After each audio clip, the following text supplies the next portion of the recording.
and welcome to WIS Sports Radio's Breaking Free, where we discuss mental health and how sportswomen overcome the challenges they have to face in order to train and compete successfully. Our guests have different experiences that they have generously agreed to share and also offer some advice and resources. I'm Tara Campbell, a runner and journalist. You can read my story about living with ADHD on my blog at WIS Sports. Just look for Running Commentary. My guest today is Lisa Abramson. Lisa is a former marketing executive who changed gears after battling postpartum depression and psychosis. Through the healing experience, Lisa found a love for running and yoga and is now focusing her energy on inspiring women to achieve their own success. She is the co-founder of Mindfulness-Based Achievement, an executive coach and speaker. Lisa, welcome to the show. Thanks so much. Thank you for having me. And where are we speaking to you from today? I'm in Menlo Park, California, so it's in the San Francisco Bay Area. I'm going to jump right into things here and your experience with postpartum depression and psychosis. I was listening to one of your TED Talks recently, and you described the experience as being blindsiding. Can you explain a little bit more about what you mean by that and what you went through with this experience? Yeah, absolutely. Well, for me, I didn't have any, history of mental illness and really had, no experience whatsoever with anything in that, range of emotions. So it was quite a surprise for me to find myself unwell after the birth of my daughter. About a couple weeks after the birth of my daughter, I started to notice that I really wasn't myself. I couldn't recognize myself in the mirror. I was crying all the time, and those kind of difficult emotions and exhaustion and sleep deprivation really turned into then a lot of confusion, and then unfortunately for me, paranoia and delusions with the psychosis.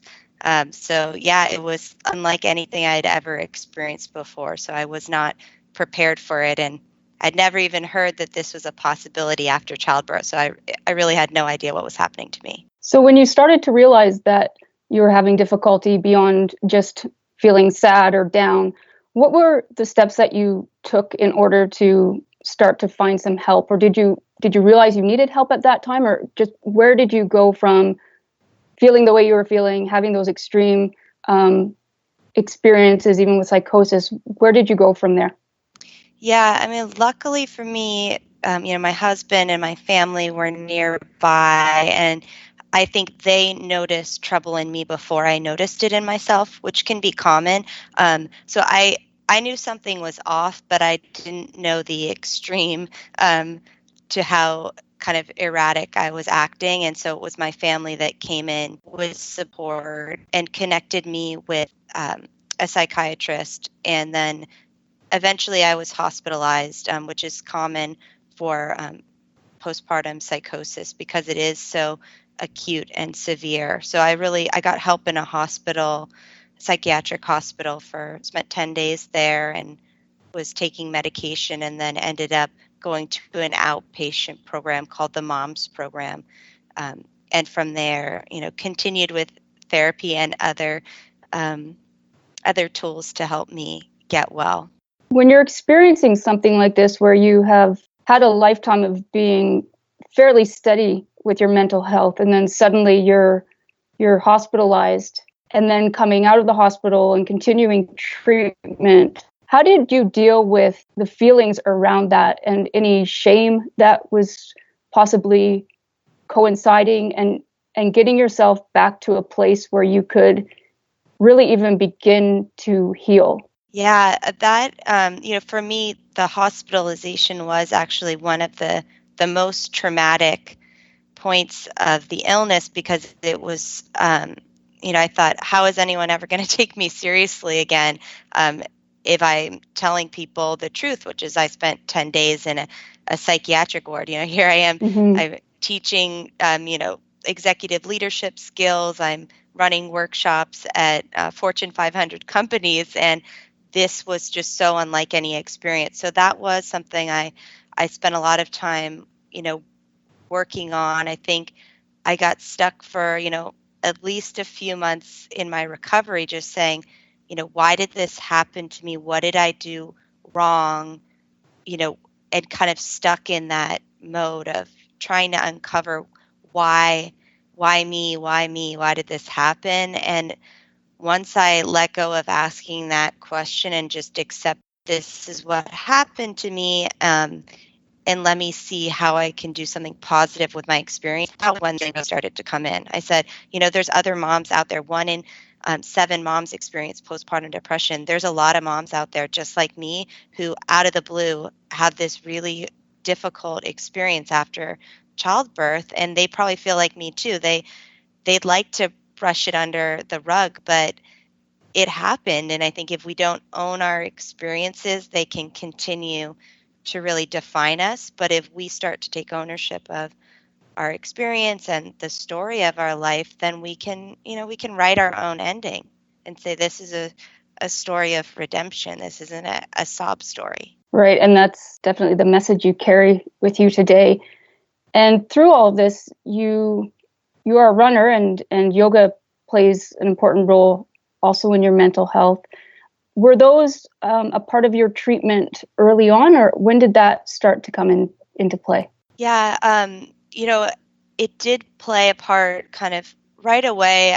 I was able to, start incorporating, yoga and then some light running. I was still recovering from childbirth, so I wasn't running marathons right away, but it did help me to motivate to remember and connect with who I was before this experience, which was, a runner and an athlete, someone who practiced meditation and yoga. And I was lucky that, physical exercise was very much encouraged in the outpatient moms program that I did after the hospitalization, as well as, mindfulness training. And I think it was really a combined effect. I know that there's a lot of studies that show, antidepressants plus exercise, like, cardio exercise, like running, really has better effects than doing just one or the other. Yeah, certainly. It seems like that's a common sentiment you hear when people are talking about treatment with mental health, is that it's not just medication, it's not just therapy, and it's a combination of a number of things to really find that way back.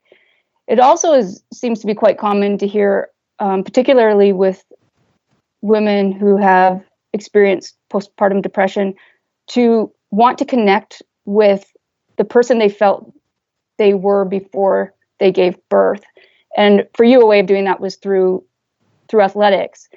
And I'm curious if now, in your current state, if you still feel a need to connect with that person who you were before childbirth, or do you now feel like it's all one person? Yeah, that's a great question. I feel like I have now kind of integrated those two identities, but it did feel like there was another woman, Lisa, before this experience, and then I became a mom and I really didn't know who I was. And now I feel like I can be, a mom and an athlete and a businesswoman, and those things aren't competing against each other. Those are all a part of my identity. Sometimes I like to say, I'm a mom semicolon, I'm a mom Yes. plus all of these things. And it was hard at first to realize that that was possible, because I just felt like overnight my focus and my energy were in different places, and it was alarming at first. I think with people who are high achieving, which athletes tend to be, it can be really difficult to play more than one role. So you can think of yourself as an athlete or a business person or something, but it's hard to have that and. So you're an athlete and you are an executive. Okay, that's something to handle. Then you're also a mother, which caught you off guard in some ways. And to handle all three of these things, from my experience, it seems like having to stretch your focus into more than one or two areas can be really challenging. And it can even make you feel like you're not doing a great job at one particular thing. How have you handled that and making sure that you're comfortable with the amount of energy you're putting into each of the roles you play and finding a peace with that? Yeah, I mean, I think it's trying to measure that, balance on a day-to-day basis and just, checking in day to day, how's it working, and then continuing to adjust your focus. But I think, being a mom, being a, businesswoman, all of these things together um, has made me stronger. And it's funny, you notice that just as it's challenging sometimes to not lose your temper when your child is, throwing a tantrum or demanding, we had a tantrum this morning because I gave my daughter a blue straw instead of a pink straw, and you would have thought the world ended. So, and I've noticed that, keeping my calm in those moments, I'm groggy, I've just woken up out of bed, and then my daughter is upset about the color of the straw that I've given her.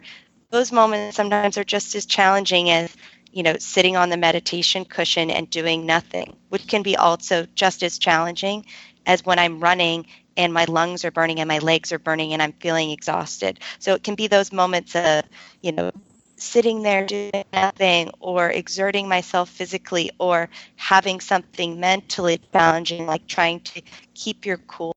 Um, all of those things have the same elements in them. It's just flexing different muscles. So I feel like it's made me more well-rounded, although it's been challenging. Yeah, I think it makes you stronger in a lot of ways.